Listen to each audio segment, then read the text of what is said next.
Hey everyone, welcome back to the channel.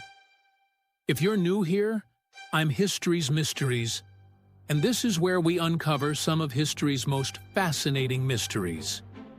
Today, we're diving into one of the most iconic construction projects of the 20th century, the Hoover Dam, and the eerie rumors surrounding the deaths that occurred during its construction. Was it simply the dangerous nature of the job? Or is there more to the story than meets the eye? Stick around as we uncover the truth behind the Hoover Dam construction deaths mystery. The Hoover Dam, standing proudly on the border between Nevada and Arizona, is a monumental feat of engineering. Completed in 1936 during the Great Depression, it was a symbol of American ingenuity and determination. The dam, which stands 726 feet tall and holds back the mighty Colorado River, was built to provide flood control, irrigation, and electricity to the surrounding areas. Today, it powers millions of homes and businesses across the Southwest. However, the Hoover Dam's grandeur is shadowed by the grim reality of its construction. It's said that the project claimed the lives of many workers. Some estimates even put the number at over 100. But here's where the mystery deepens. There are numerous stories and rumors about just how dangerous the construction of the dam was, and some have claimed that workers were even buried alive in the concrete of the dam itself. Is there any truth to this? Or are these just urban legends? And what about the official records? Do they tell the whole story? To understand the Hoover Dam deaths, we first need to take a closer look at the conditions surrounding its construction.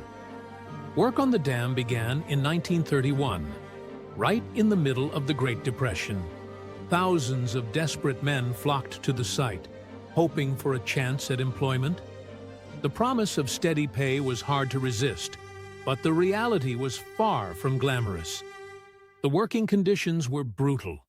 Temperatures in the Nevada desert could soar well over 100 degrees Fahrenheit, and the workers toiled in a landscape that was both dangerous and unforgiving. The construction of the Hoover Dam involved carving out a massive canyon, diverting a river, and pouring unimaginable amounts of concrete, around 3.25 million cubic yards, to be exact. This was no ordinary construction job. It required extreme precision, teamwork, and a high tolerance for risk. And it was, undoubtedly, dangerous work. Official records from the Bureau of Reclamation indicate that 96 workers died during the construction of the Hoover Dam. Most of these deaths were attributed to falls, heavy equipment accidents, explosions, and other on-site hazards. However, the true number of fatalities is likely much higher when you take into account the number of workers who died off-site due to heat exhaustion, carbon monoxide poisoning, and other causes indirectly related to the construction. One of the more chilling aspects of the Hoover Dam deaths is the persistent rumor that some workers were accidentally buried alive in the dam's massive concrete pores. It's a story that has fascinated people for decades. After all, with such a massive structure, it seems almost plausible that a worker could have fallen into the wet concrete, never to be recovered. But is there any truth to this? According to historians and engineers who have studied the dam's construction, the idea of workers being entombed in the dam is highly unlikely. For one, the concrete was poured in relatively small sections, and each section took several days to harden. If a worker had fallen into the wet concrete, they would have been easily pulled out before the concrete set.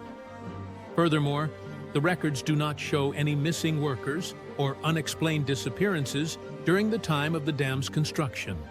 So while the story of workers being buried alive may add a spooky element to the dam's history, it seems to be nothing more than an urban legend. However, that doesn't diminish the fact that working on the Hoover Dam was extremely dangerous, and many men lost their lives in the process. One aspect of the Hoover Dam deaths that often gets overlooked is the role of the contractors and the working conditions they imposed. The main contractor, Six Companies, Inc., was under immense pressure to complete the project on time and under budget. This meant that worker safety was often compromised.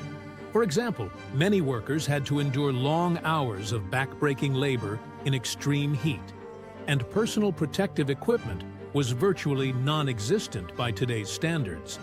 There was also the issue of the tunnels. 4 massive diversion tunnels had to be built to reroute the Colorado River. And working inside these tunnels was a nightmare. They were filled with carbon monoxide from gasoline-powered vehicles, and the ventilation was poor at best. Workers inside these tunnels frequently fell ill from what was called tunnel sickness, which we now know was carbon monoxide poisoning.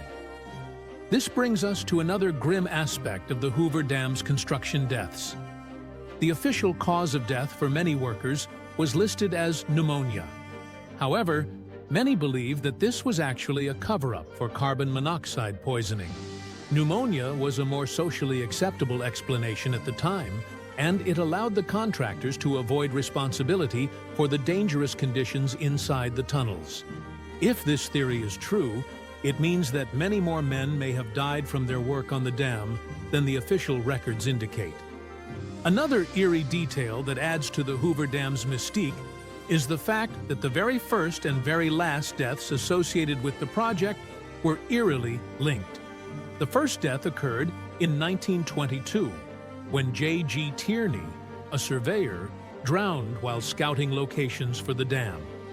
Then, 13 years later, on December 20th, 1935, the last death on record was his son, Patrick Tierney, who also died while working on the dam.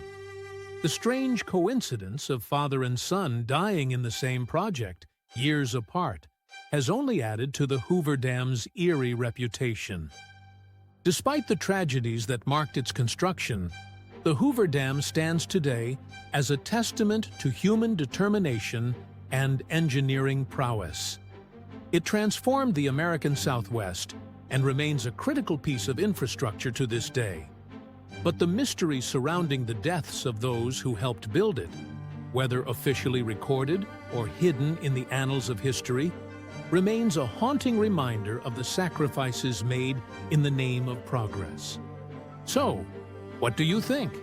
Do the official numbers tell the whole story? Or is there more lurking beneath the surface of this monumental structure? Were the deaths simply a consequence of the risky, dangerous work? Or is there something more sinister in the way the deaths were reported and managed? Let me know your thoughts in the comments below. And that wraps up today's exploration of the Hoover Dam construction deaths. If you found this video interesting, make sure to give it a thumbs up. And don't forget to subscribe and hit that notification bell so you never miss a deep dive into history's greatest mysteries.